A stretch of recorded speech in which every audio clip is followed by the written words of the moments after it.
Welcome to Lifting Leaders Podcast, where we are unleashing leader possibilities to make a better world. I'm Crystal Roberts, and together with Trisha Ryan, we're diving deeper into some of the complexities of the world's most critical challenges and exploring innovative ways of navigating through them.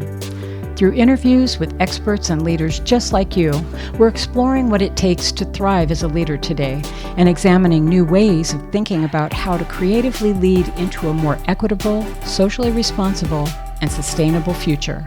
And the future starts now. Hi, Crystal. How are you? I'm great. How are you, Trisha? I am fabulous. It's a beautiful, beautiful day. I mean, it's starting to feel like summer's on the way. I know. We've got, for us in Pacific Northwest, this is really warm. It's over 80 degrees. I felt kind of silly this morning because I had to go to another town to, do some shopping, and I wore a jeans jacket because we live in the Pacific Northwest, and generally a jacket is a good idea. I was the only person in the entire town probably wearing a jacket, and I was hot. And I thought, yeah, I've got to get out of this. People are in their short sleeves and shorts and flip-flops. They're like, this is heaven. They're living like the mountain is out. That's right. It's lovely. Yeah. So I'm just really happy that today we get to talk about this. We've been going through this wonderful series called Opening Your Heart.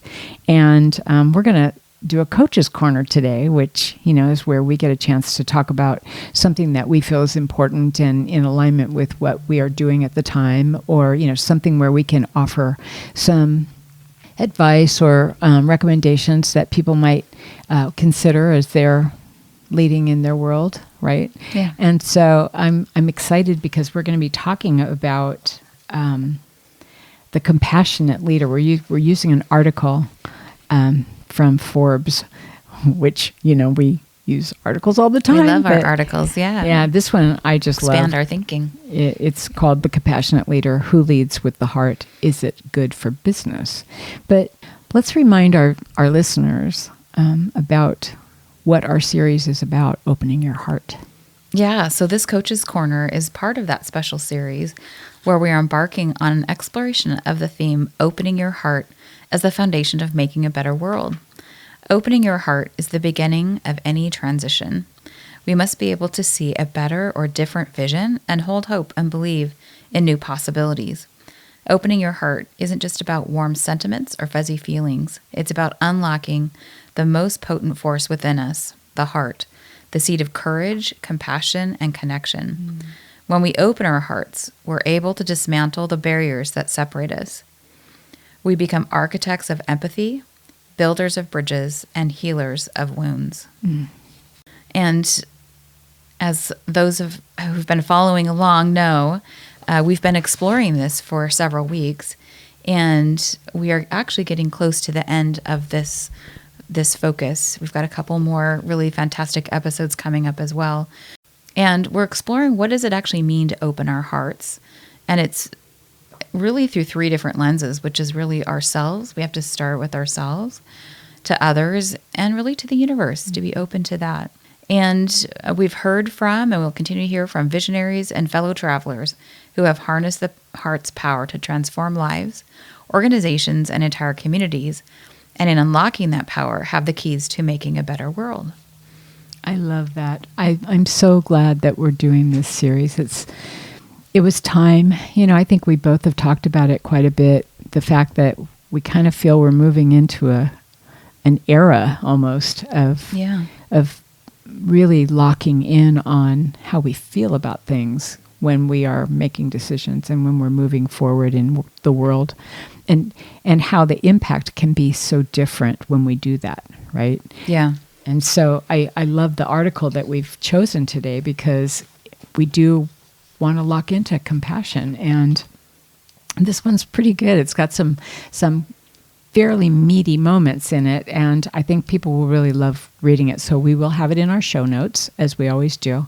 And I love it. Comes in from a business perspective, but it certainly does not let go of that very personal side of things, which is how do we bring our heart into our business, right?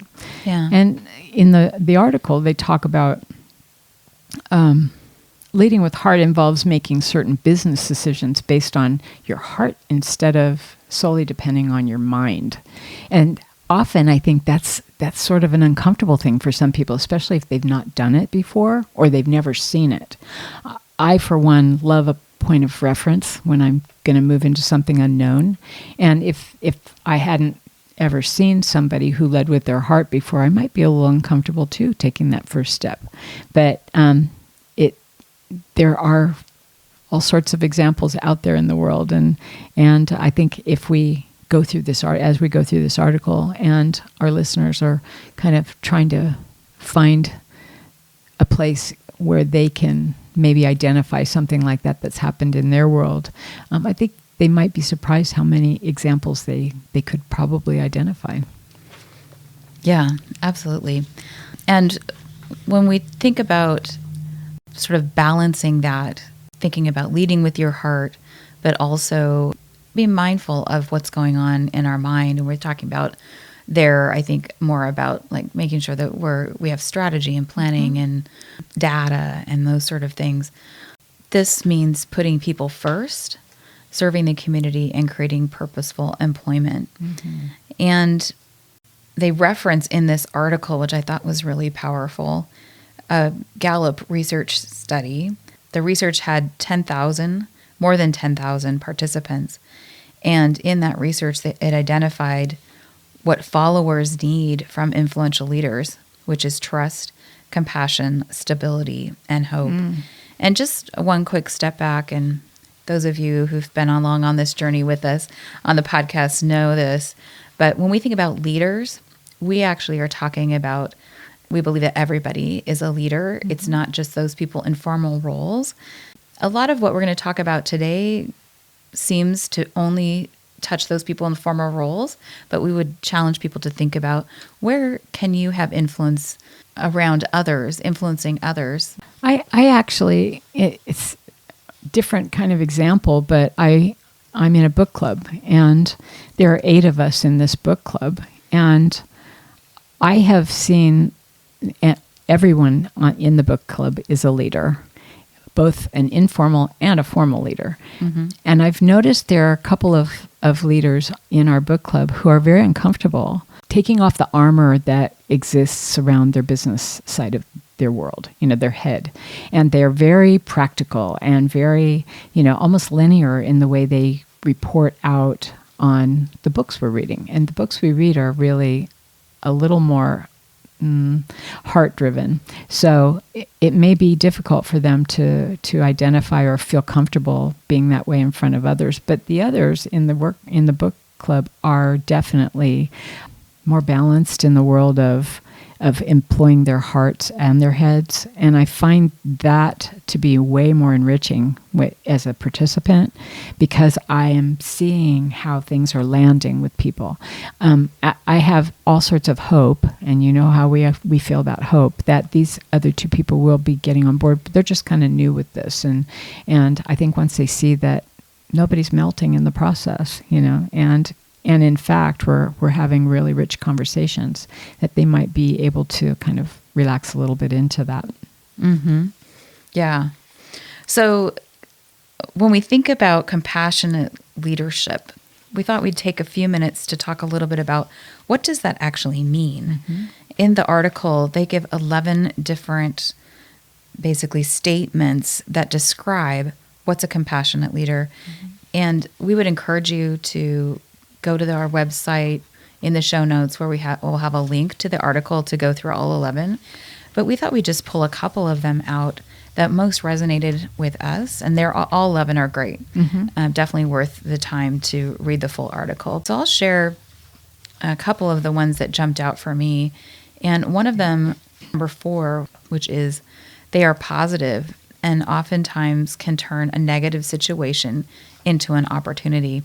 And I love this one because this really, to me, speaks to the growth mindset, that even though we might be in a challenge, or there might be something that happened that might feel like a failure, there's always a way to actually look at, well, what's the learning from this, And how can we apply that learning going forward to make things even better?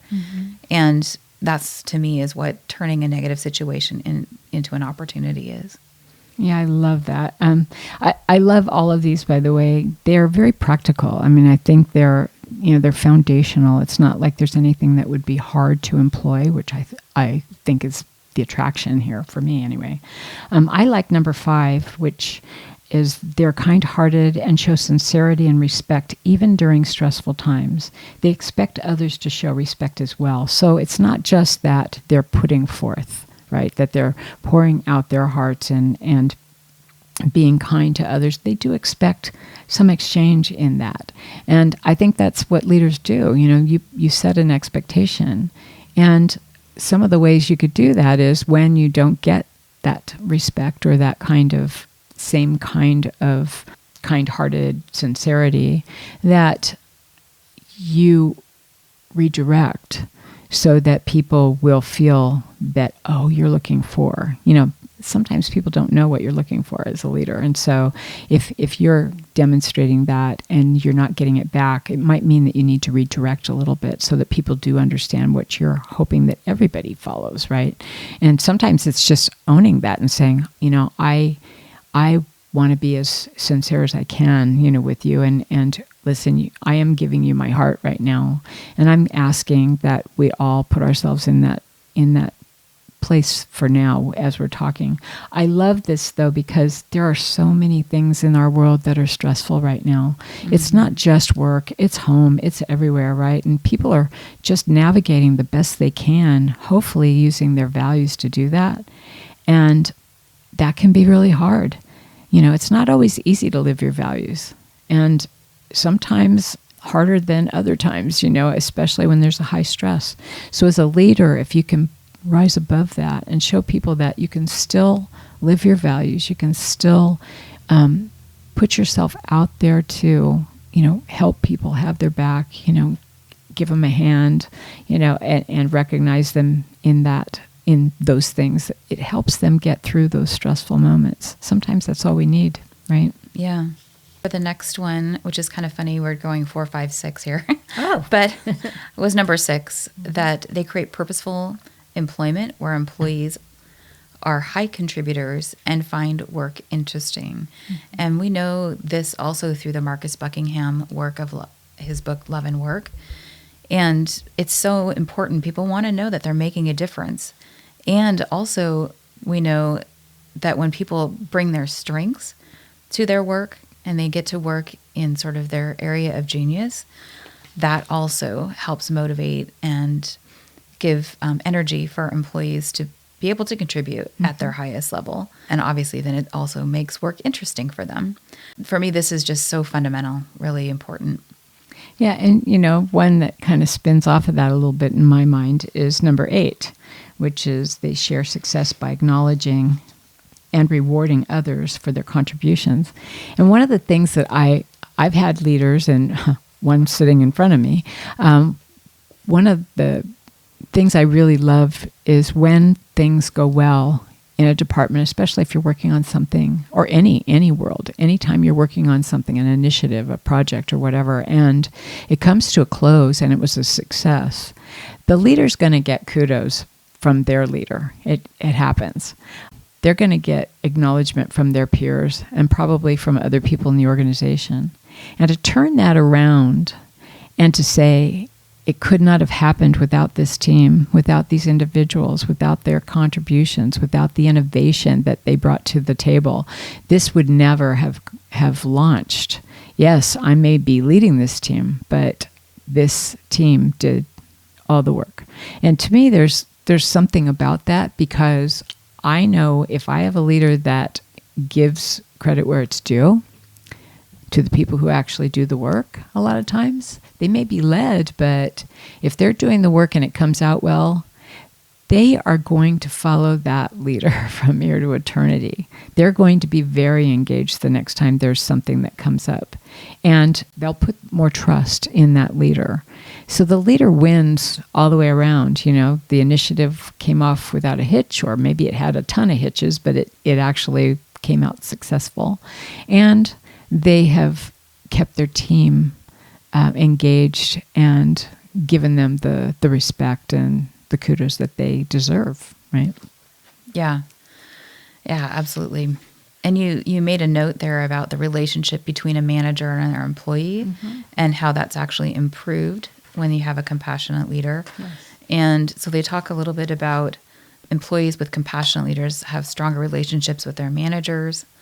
They have a higher level of engagement with the opportunity to be part of something bigger than their individual role, and employees are more productive and less likely to leave. And I really feel like in coaching, we have a very special opportunity to see how this works between a leader and their teams. And I just see it happen over and over and over. When you have a leader who doesn't have a lot of compassion, it really destroys that relationship. Sometimes we're brought in to actually coach the team, and it's the leader who really needs a lot of coaching. Yes. And that does happen a lot. And we know that this compassion piece, we hear it and we see it, it's just so important. And that relationship between the manager and their team, so vital to making really positive business results. I love that you said that.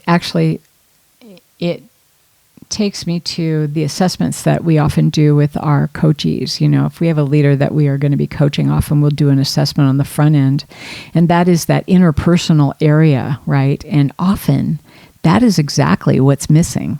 They may be great strategy folks, you know, they may be great at strategizing. They may be great at even, you know, getting bottom line results. They may be wonderful at, you know, getting their team to march to a certain tune. And they may be missing a lot of elements in the interpersonal area, and compassion is a huge piece of that. And so I think that what comes to mind for me is when you're talking about we might be brought in to coach a team, but it's the leader that really needs the coaching.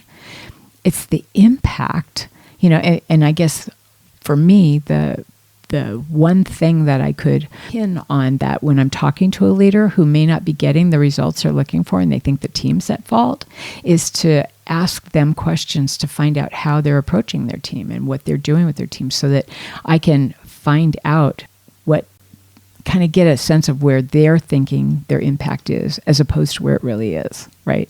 And so, yeah, sometimes it works to kind of do a sensing session with the team to find out how they feel things are doing, but it's that leader impact that I would want to coach to often. Yeah, I really find the most impactful coaching happens when we can actually coach the leader and the team, and not necessarily the same coach. Oftentimes you have to separate that. The leader needs to be coached separately with a different coach. But when both groups are going through coaching at the same time, it's so powerful. Yeah.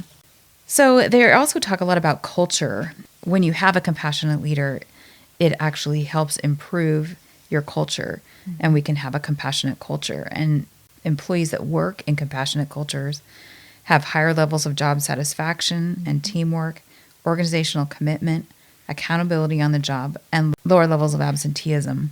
One thing that I hear a lot from new managers is around accountability on the job. It's like, well, if I'm compassionate, how do I hold my people accountable? Because those seem like opposing ideas. But what actually happens is when you are more compassionate, you still can hold people to high expectation, but it's how you do that. It's still really important to actually make sure that people know what it is that they are expected to do. Yes. And that there is deadlines and that there's accountability for them to actually get the work done. That's part of that purpose piece.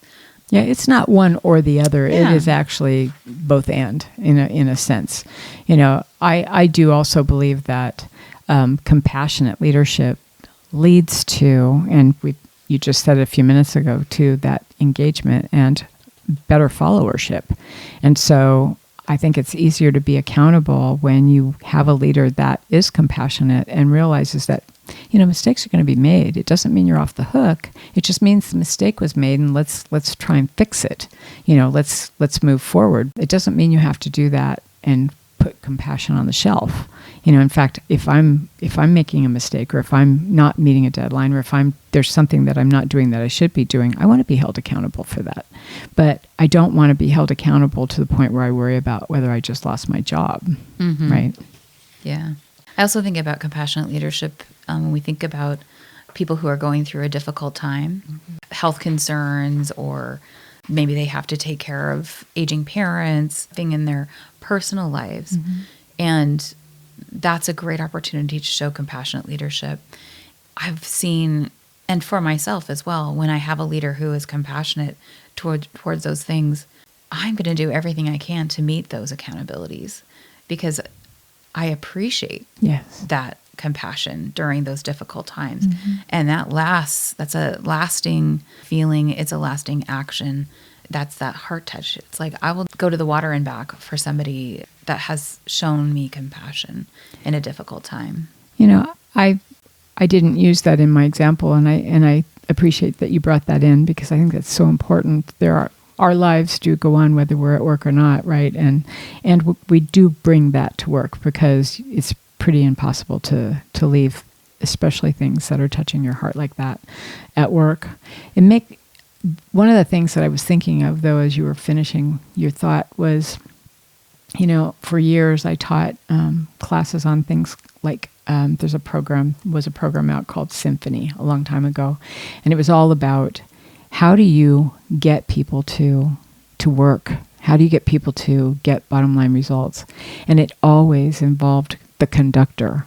It always involved the leader going back and saying, have I given them everything they needed to get their job done? Have I given them the tools they need? Have I given them the inspiration? And going through what have I done my job so that they could do their best work, right?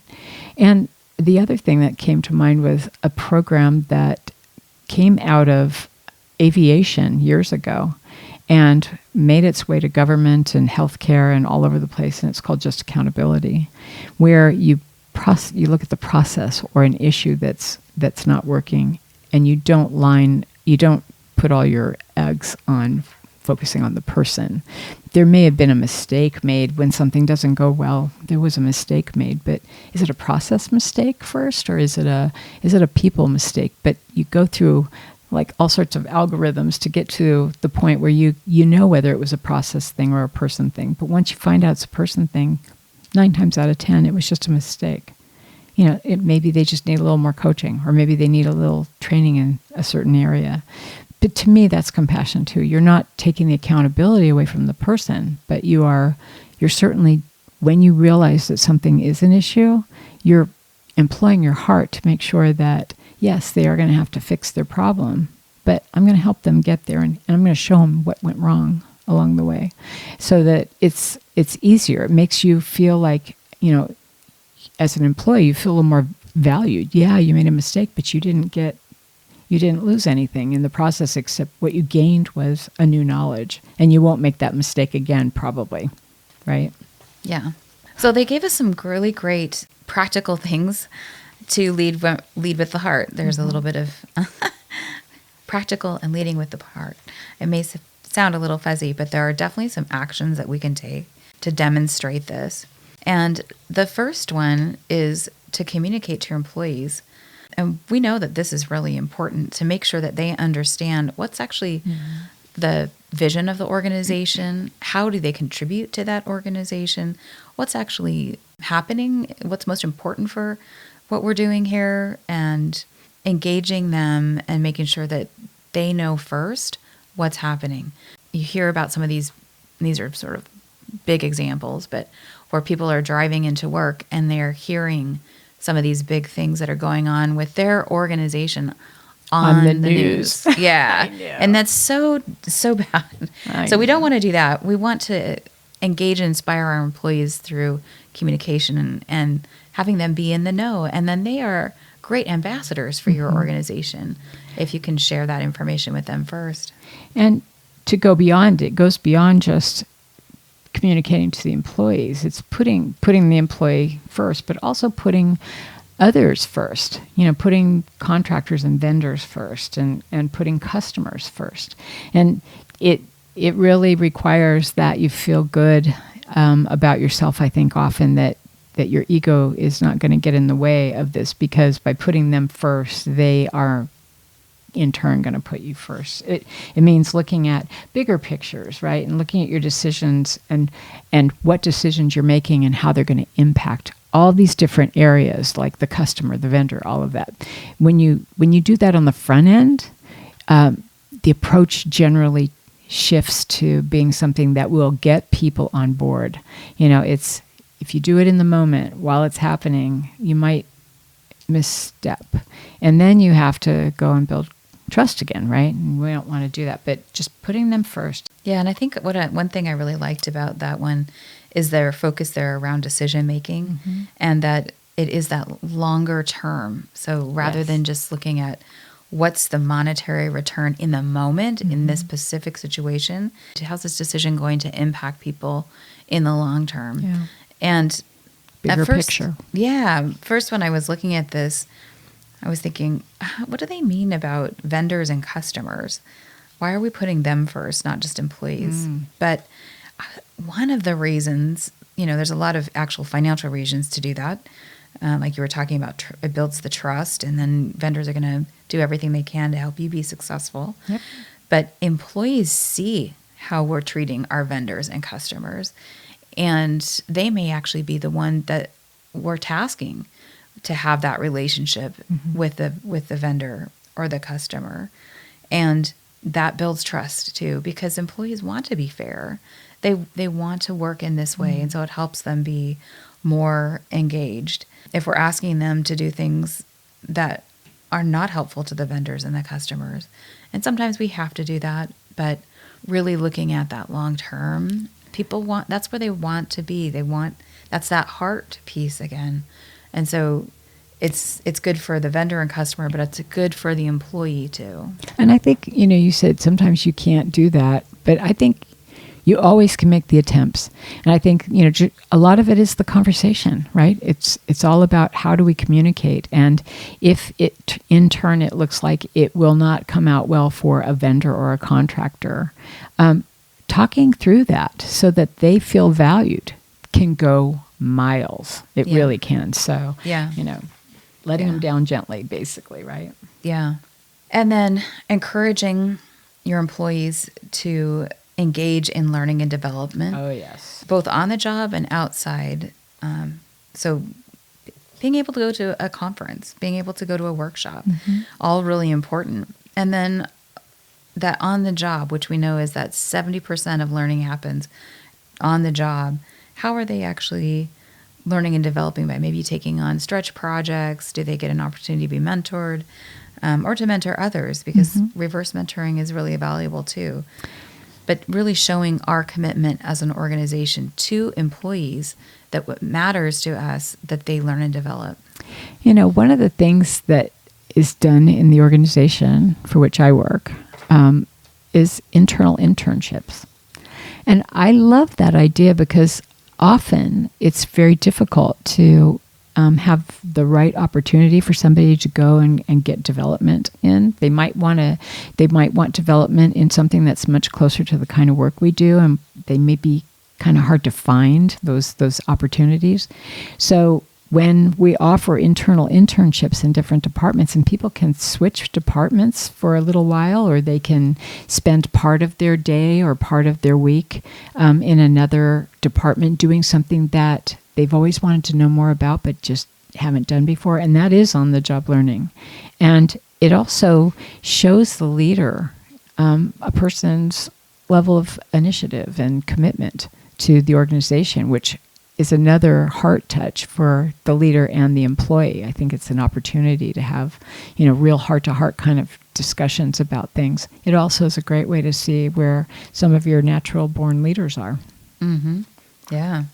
Another one is developing respect in the workplace by just being open and honest about communicating. When you're communicating with employees, anytime you talk to an employee and you don't have all the answers, just tell them you don't. I mean, just be transparent. I think a lot of it, that's a word we use a lot, and I think sometimes it gets batted around too much, but it's true. It's like, put your information out on your sleeve, where people can see it. And if you don't have all the answers, say, you know what, I don't have that, but I will find it and I'll get back with you on that. Let them know that you're on their side. And, or if it's something that is maybe not such a great message that has to be communicated, putting it in a way that people know that you are a leader that supports the organization, but that once again, your compassion comes into play. And I know that you may have a lot of questions. And so let's just spend some time right now. Let me open the floor and no questions or silly questions. Just, please, let's just have a discussion. That kind of stuff goes a long way for employees, that they feel that they might be heard, right? Yeah. Well, I love this next one, which is develop a corporate giving program, which funds local charities or organizations. I think one of the things with this is there's so many different ways to actually make this happen. It can be just a feel-good opportunity. It helps people feel connected to the organization, to their community, by allowing people to take time off. And sometimes even doing it maybe as a team building activity, go clean up a park or something together. This is so much the heart touch, I think, because we know that giving to others helps our own happiness. And so you're actually helping to increase the happiness of your employees. And it helps them feel good about the employer and where they're working. Yeah, and getting involved with them goes miles as well. Yeah. I used to work in a hospital years ago, and we had a program that went on 3 times a year where, hospitals often have surplus supplies. They purchase a lot of things in anticipation, and those things don't last forever. So you want to make sure that they get used before anything happens. And so they have, those doctors without borders or whatever, they would employ hospitals to provide them with surplus supplies. And every year, 3 times a year, you could sign up and volunteer, and you'd spend an entire day going through bins and boxes and things, pulling together different types of supplies and putting them in the right boxes so that they could go to the airport and be shipped off to some other country with a bunch of doctors in tow. But I mean, that's just one thing. But our leaders, every employee got involved in it, and it was wonderful for just engagement. And people would talk about it for weeks afterwards, because they forged new friendships in the process. They met people they hadn't worked with before. It was just, it was an amazing opportunity to do good for the world. At the same time, it made all sorts of points for the organization. Another one is demonstrating positivity instead of focusing on the mistakes of others. And this kind of goes back to what I was talking about with the just accountability thing, which is any mistakes, turn mistakes into learning opportunities. And I do believe that is so true. We are humans. We come to our work with the intention always of doing good work. We do. I mean, I wouldn't go into the office and say, boy, I hope I do a really crummy job today. I want to do my best work, and I want people to see me as adding value. But if I make a mistake, I made a mistake. I didn't do that on purpose necessarily. I did something that didn't land well. And so I think instead of, if as a leader in the past, when something happened in my department, if someone made a mistake, and usually it was something that was big enough that people would say something about it, we would turn it into a learning opportunity, and we would do like a brainstorming session with our small group, and look for ways in which we could prevent that from happening in the future. So it became the brainstorming and planning and action planning idea to turn that around. And the person, I definitely would talk to the person, beforehand, to let them know how we, and ask if they felt comfortable with us doing it that way. It always ended up being good because the whole team then understood what was expected, and they were the ones that came up with the idea. So they were much more committed to not making the mistake, and also supporting each other as things happen in the future. So to me, that worked out for our team. But I think to me, it's that whole thing about, taking a different stand on it. Don't get angry. That doesn't really satisfy anything. And it also doesn't help you as a leader. I know when I get angry, I hold that in, and then I don't hear other things that are coming at me at the same time, or I don't notice things that are important because I'm obsessing on something, right? And so rather than taking a hit for your own health, right, and others, just taking a look at it and say, so how can we look at this differently, right? Yeah. Allowing others to lead, giving lots of opportunities for that. So where is there a project that needs a special attention, or can we pull somebody into a planning initiative? But really looking for opportunities for every employee to be a leader someplace in their work. Mm-hmm. Yeah, and then finally focusing on the positive, and it's not with respect to mistakes that are made, just focusing on those people who are always consistently, or even when not consistent, but you notice positive behaviors and helpful behaviors and things that, that people have done that has made an impact on the team or your world at all. Accomplishments, right? Recognizing that and giving the kudos where they're due it's such a great thing for people who we never know. There may be people who never are told that they did a good job on something ever, even at home. They may never get any acknowledgement, and sometimes that little pat on the back is really, it goes so far, towards making somebody want to do something positive in the future. I thought this was a pretty good article. Yeah, I did too. I pulled this for a different reason a couple weeks ago, and I thought it would be good, but I'm glad we didn't use it a few weeks ago. I think that today was a better day to use it. We're going to put it in our show notes, and I think it really just speaks to some foundational things that really aren't hard to do. It's just getting right in our own hearts about doing it, right? Yeah. So let's keep that conversation going. If you have questions or comments about the show, you can find us on all our social media channels at lifting_leaders. We have so many exceptional podcast episodes coming up, more with fantastic guests.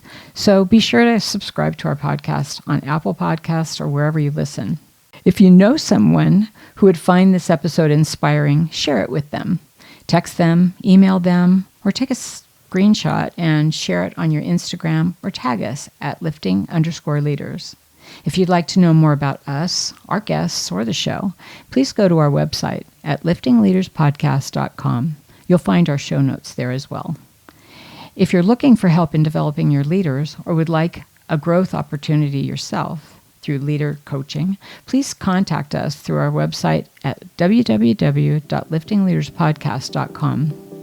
Thank you, as always, to Ari Chance Roberts, our technical support for this show. Finally, please take 30 seconds to follow us. It helps us because you never miss an episode. It helps you because you never miss an episode. To follow us, go to the Lifting Leaders Podcast Show on Apple Podcasts, Spotify, or wherever you listen. Then just tap the plus sign in the upper right-hand corner or click on follow. While you're there, if you're willing to give us a 5-star rating and a review and share the episode with a friend, we would be so grateful. Thank you so much, Crystal, for Thanks, this Tricia, for great writing the article. episode. My pleasure. Many thanks to all of our listeners. We do appreciate you so much. Find ways every day to lift each other up. Have a great week.